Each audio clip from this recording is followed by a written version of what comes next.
got something to prove. 'Cause I have walked for miles and miles in that same pair of shoes. You refuse forgiveness like it's something to be earned. And sometimes pain's the only way that we can learn. You can never fall too hard, so fast, so far that you can't get back. When you're lost, where you are's never too late. So bad, so much that you can't change who you are. You know, I just think it was a really amazing week. And, you know, when we first heard the area that we were going to serve in, I think we all were a little bit concerned, a little bit fearful. When I got there at first, I was a little bit scared and shook up just because I've never really been in a place like that. But I got warmed up pretty quick, and I just felt like I was at home, really. We thought we were going to minister to the people of the church, but it turned out that they ministered to us.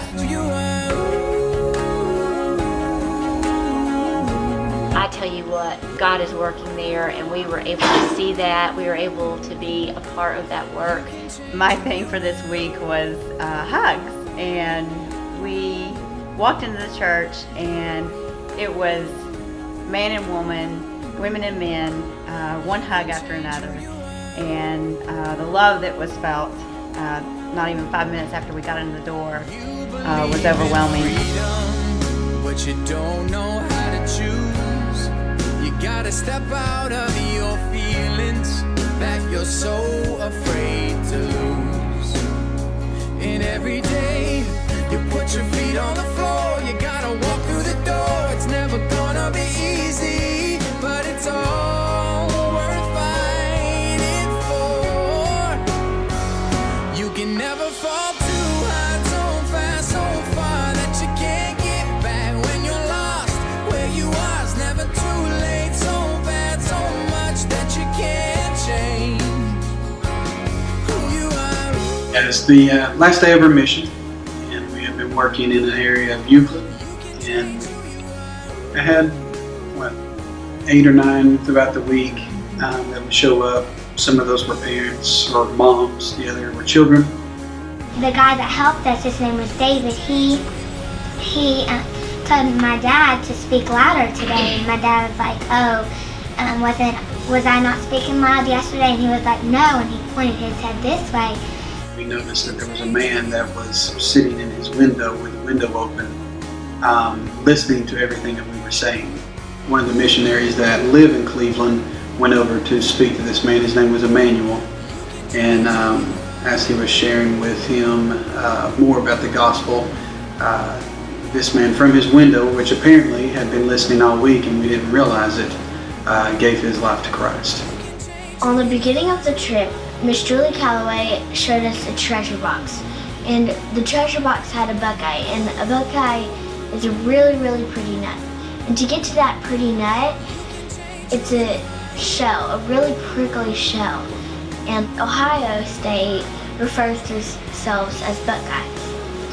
And so on the trip, we would run into those prickly hard shells. And then what we did was we kind of tried to break open that prickly shell to try to get to the pretty shell inside. My favorite part was definitely the homeless ministry on Tuesday, where we got to minister to several homeless people, talk to them, and hear about their struggles, and you know, just be real with them, just straight up, and tell them that they're, you know, that they need the Lord. And we worked with a lady named Denise. She's been doing it for about 7 years. She said she knows the majority of the homeless people in Cleveland by name, which is pretty incredible, especially considering how many people are homeless in the city of Cleveland. And you know, my dad has a pretty incredible story. There was a man named Randy that I bumped into while we were at the Catholic Church in Cleveland, and Emma had made some cards for the homeless. So I was giving out, actually I have Laffy Taffy in my backpack.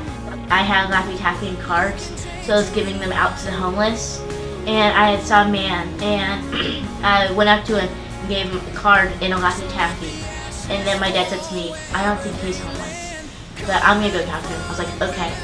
Long story short, convincing a guy, a homeless guy, kind of a homeless guy in progress, to not shoot up heroin and go home to his wife and kids. So it was a pretty incredible experience. Never fall too high, so fast, so far that you can't get back when you're lost. Where you are is never too late, so bad, so much that you can't change. You can never fall too high, so fast, so far that you can't get back when you're lost.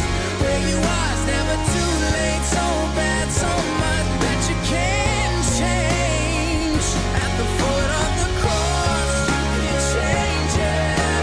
Who you are. At the foot of the cross, you can change it. Who you are. You can change who you are. One last question. If you could put your experience of this entire week into one word, what would it be? Definitely love. Say love. I have to say love. I was thinking love.